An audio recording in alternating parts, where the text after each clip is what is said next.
Sali na po! Ika-4 na linggo na po ng karaniwan na panahon.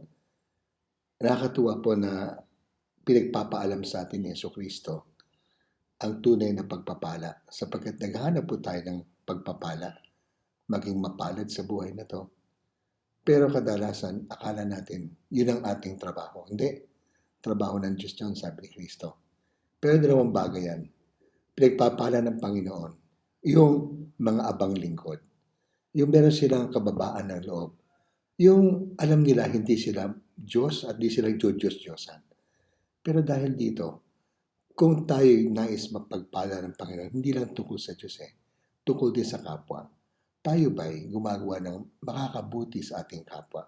Pinagpapala ba natin ating kapwa? Sapagkat pinagpapala tayo ng Diyos, ipinapasa ba natin ang ginagawa niya sa Kanya? Tuloy sa unang pagbasa sabi, ang ating hanapin po ay maging mababa ang loob, lalo na ang loob na nais, ang hustisya, ang katwiran, ang katarungan para sa isa't isa.